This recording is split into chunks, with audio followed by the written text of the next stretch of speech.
Love அப்படிங்கிற ஒரு விஷயம் எவ்வளோ அழகானது. ஆனால் அந்த லவ்வில் ஒரு பிக்கெஸ்ட் ரெஸ்பான்சிபிலிட்டியே ஒருத்தர் புரிஞ்சுக்கிறது தாங்கிறது இங்கே நிறைய பேர்த்துக்கு தெரியறதில்ல. அந்த அண்டர்ஸ்டாண்டிங் இல்லாதனால இங்கே பிரிஞ்சு போன எத்தனையோ காதல் கதை இன்னும் நடந்துகிட்டே தான் இருக்குது. நான் சொல்கிற மாதிரி தான் நீ இருக்கணும், நான் சொல்கிற மாதிரி தான் நீ நடந்துக்கணும் அப்படின்னு ஒருத்தர் அவங்களோட பார்ட்னரை போட்டு டார்ச்சர் பண்ணுறதுனால இங்கே எதுவுமே மாற போகிறதில்ல. பொசசிவ்னஸ் அப்படிங்கிற ஒரே ஒரு பேரில் எல்லாத்தையுமே அடக்கிடவும் முடியாது.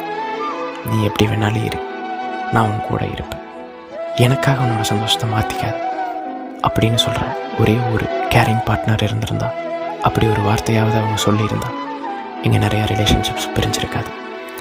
நீங்களும் இந்த மாதிரி ஒரு தப்பை பண்ணிகிட்டு இருந்தால் உங்களோட பார்ட்னர்கிட்ட இந்த ரீல் அனுப்பி ஐ எம் சாரி அப்படின்னு ஒரு வார்த்தை சொல்லி அந்த ப்ராப்ளமை முடிச்சிருங்க. அவங்கள அவங்க இஷ்டத்துக்கு இருக்க விடுங்க. அந்த லவ் கடைசி வரைக்கும் சந்தோஷமாக இருக்கும். உங்களுக்கு பிடிச்சாலும் பிடிக்கலனாலும் எதிர்பார்த்ததோட சந்தோஷமாக இருக்கும். இந்த ரீல் பிடிச்சிருந்தா ஒரு லைக் பண்ணிவிட்டு கமெண்ட்ஸில் க்ரீன் கலர் ஹார்ட் கொடுங்க. தேங்க்யூ.